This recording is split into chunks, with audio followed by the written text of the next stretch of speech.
سلام. امروز میخوایم واسه این موتور دیسیمون یه دونه کنترل 12 ولت بسازیم.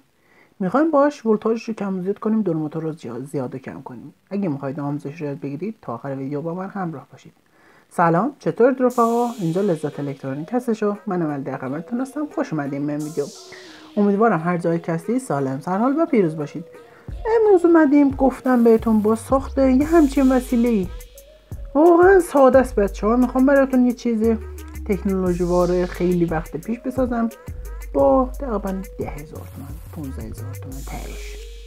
اگه میخواید آموزش رو بگیرید تا آخر ویدیو با من همراه باشید. بریم سراغ ویدیو. خب به یک عدد ماسفت آیار IF 44N احتیاج داریم. داشت نمیگه. بعدش به یه ولوم 10 کیلو احتیاج داریم.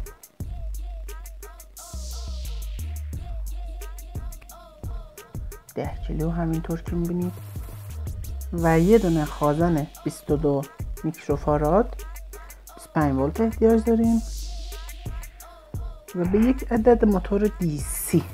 بریم سراغ. خب میاریم پایه‌مون رو اسم گذار میکنیم 1 2 3. من اینطوری میگم که زیاد چیز نشه. بعدش میاریم به پایه های ولوممون دقت کنید، اینطور میشه 1 2 و 3. میاریم 2 و 3 رو به 1 و 2 وصل میکنیم به این صورت. ببینیم چطور میشه. خب بچه‌ها وصلشون کردیم. حالا میاریم پایه موتورمون رو، این پایه‌مون رو وصل میکنیم پایه یکمون رو به پایه مثبت موتور وصل میکنیم. اینم بچه‌ها میخوایم بهش مثبت وصل کنیم. اینم وصل کنیم.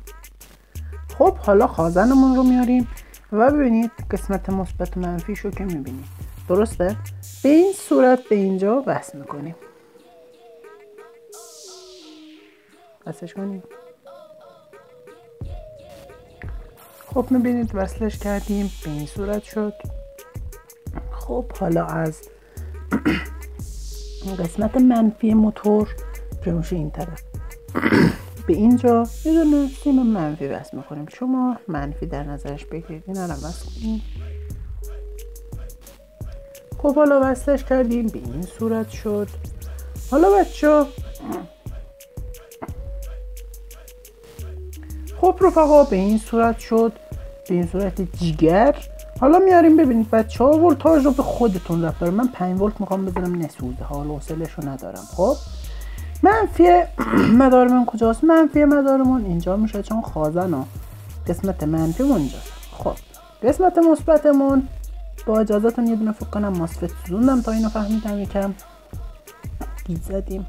خب اینجا میشه، فقط نسوزونید بچه ها. خب بسم الله.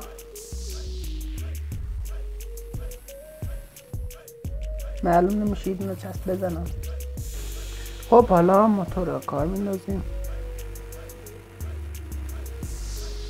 سرعت کمشه.